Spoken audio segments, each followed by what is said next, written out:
C'est sous la chaleur que va se dérouler le match au sommet entre Béthune et Garges, ici en région parisienne, où Béthune donc se déplace à Garges pour ces demi-finales des playoffs.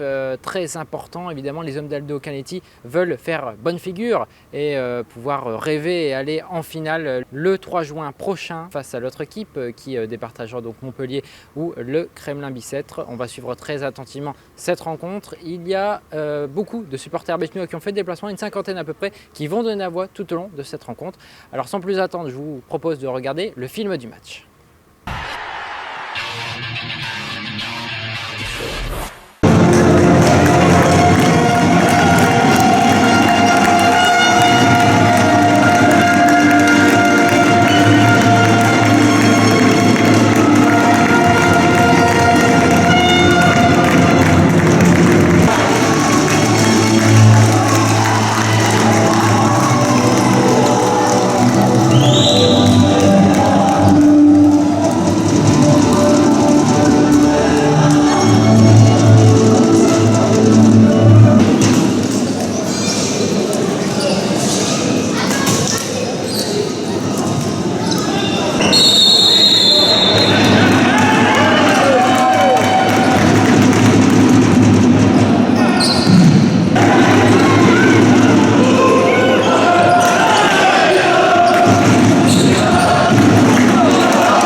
a livré un match de guerriers, d'hommes, des deux côtés. C'était un grand match avec beaucoup d'intensité, beaucoup de duels. On va dire, il faut prendre en compte aussi, on va dire, la chaleur qui était dans cette salle. Donc le prendre, oui, avec déception, parce qu'on y croyait, on s'est donné les moyens pour essayer d'aller plus haut et on voulait aller le 3 juin en finale. Maintenant c'est comme ça fait partie du sport. Il faut toujours un vainqueur et un vaincu. Ça s'est joué à pas grand-chose. On revient à 2-2, on prend le 3-2 alors qu'on n'était pas trop mal. Notre plan de jeu était bien établi, on avait changé notre façon de jouer, on a eu la possession du ballon. Donc voilà, et des détails qui font la différence à la fin, qui n'ont pas été en notre faveur. Énormément de déceptions, on joue au football pour ces moments-là, mais puis franchement on y croyait dur comme fer, quoi. On se voyait faire l'exploit, on était venu ici sans complexe, comme on dit, sans pression, on n'avait rien à perdre. Et on savait que quand même qu'on les avait sous le pied, qu'on était capable de les battre. Et en plus, quand on voit le scénario du match, on a forcément quelques regrets et forcément très déçus. Les détails font sortir le vainqueur du match. On a des occasions qu'on doit mettre au fond, on a des petits moments de malchance, des barres, des poteaux qui d'habitude auraient été en notre faveur, là ont été en la faveur de Garges. À la fin, il y a un but d'écart, on voit que ça ne s'est pas joué à grand-chose. Les grands matchs, ça se joue souvent à des détails et aujourd'hui, ça a été le cas encore une fois. J'ai fini avec une petite pointe d'émotion parce qu'on a commencé l'aventure ensemble à partir du 15 août. On est le 27 mai, on a passé des super moments en dehors. Voilà, moi je suis fier de mon groupe et même si on a perdu aujourd'hui, je leur tire un grand coup de chapeau. Car voilà, ils ont répondu à mes attentes aujourd'hui. Le résultat n'est pas là, mais je pense qu'on a vécu une grosse aventure humaine sur la saison et on va avoir beaucoup besoin de vacances pour tout le monde. Je pense que pour le groupe, la satisfaction, ça a été de rencontrer et de partager des moments comme ça avec une si belle équipe. On est une famille, le club, les supporters, le staff, les joueurs. Ça, c'est une très grande satisfaction d'avoir partagé des moments avec tous ces gens. Après, sportivement, on est tout le temps déçus parce qu'à Béthune, on est des compétiteurs. Et forcément, une défaite, même si elle est belle, ça fait toujours très mal. Donc, content, mais à la fois très déçu. On va continuer à travailler et j'en suis sûr qu'on offrira un jour au club au moins une finale et un titre, que ce soit championnat ou coupe. Notre public le mérite, c'est le meilleur public de France pour nous. Il nous lâche jamais, encore une fois aujourd'hui. À Garges, on voit des personnes de tout âge, de 7 à 87 ans. Ma grand-mère aujourd'hui encore dans le public, c'est quelque chose d'exceptionnel pour Béthune et la région. On fait vivre tout le monde, mais c'est grâce à eux. En même temps, si on va aussi loin à chaque fois dans une compétition. Merci à vous de nous avoir suivis tout le long de la saison. Et puis bien sûr, merci à nos fidèles supporters qui ont donné de la voix et que ça a failli payer sur la fin. Et c'est que le début, je pense que l'année prochaine, ils vont encore mieux faire et l'aventure continue.